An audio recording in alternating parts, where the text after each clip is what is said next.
E Débora Oliveira já está por aqui comigo, com toda a análise da economia. Tudo bom, Débora? Bom dia. Bom dia, Carol, para você, para todos aí que já estão nos acompanhando desde cedinho, né? Pois é, e tem muito empresário já animado com essa possibilidade trazida por Geraldo Alckmin. Qual que é o cenário que temos hoje quando falamos da inadimplência de empresas, Débora? Pois é gravíssimo, inclusive no setor de serviços, que é o setor que mais tem empresas negativadas hoje no país. Inclusive, eu separei alguns dados aqui só para vocês terem ideia. Dívidas negativadas, são mais de 47 milhões de dívidas negativadas atualmente, isso de acordo com dados do Serasa. Isso dá, em média, aí, 122 bilhões de reais.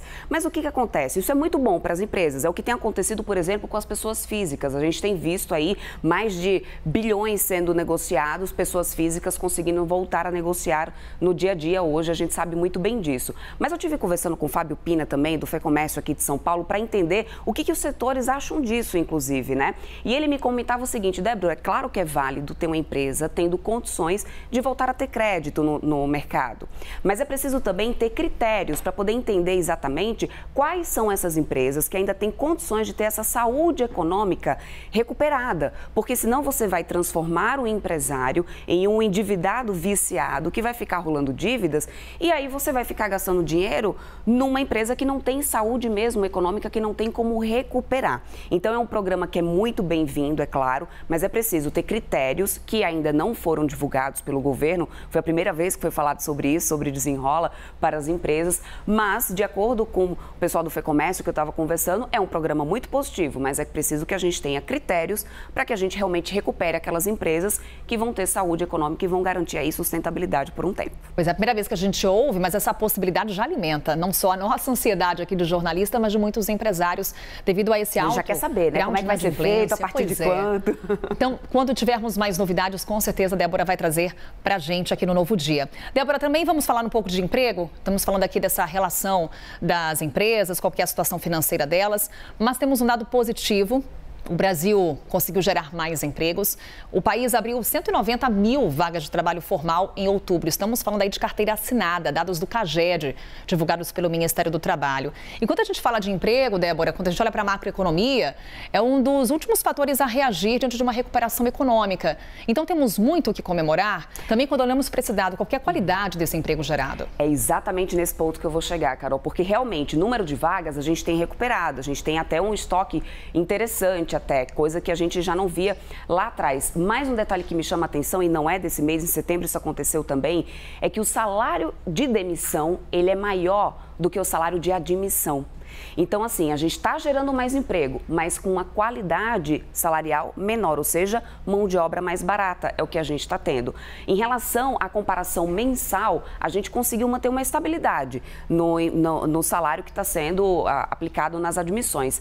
Porém, infelizmente, a gente tem demitido os salários mais altos e admitido os salários mais baixos. O que acontece? Isso significa que a gente está tendo uma mão de obra mais barata. Temos mais empregos? Temos, mas é muito mais gente trabalhando com um salário muito menor. Esse é um ponto que precisa ser observado. Não é o primeiro mês que isso acontece, em setembro isso já vinha acontecendo. Se a gente olhar lá para trás também já vinha acontecendo. Não dá para a gente ter muita referência de 2020 para trás, ali antes da pandemia, porque a metodologia, né, de análise do governo anterior era diferente, mas o fato é que a gente ainda tem uma qualidade menor se comparado ao que a gente tinha lá atrás, viu, Carol? E aí um assunto puxa o outro, porque temos dados do CAGED, também temos dados da inflação, IPCA 15, que é considerado uma prévia da inflação oficial, e o índice subiu 0,33% em novembro.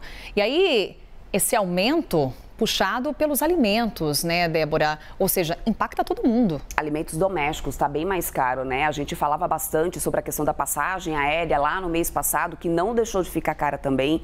Carol, se pensar no item individual, a passagem aérea ainda foi a que mais subiu, 19%.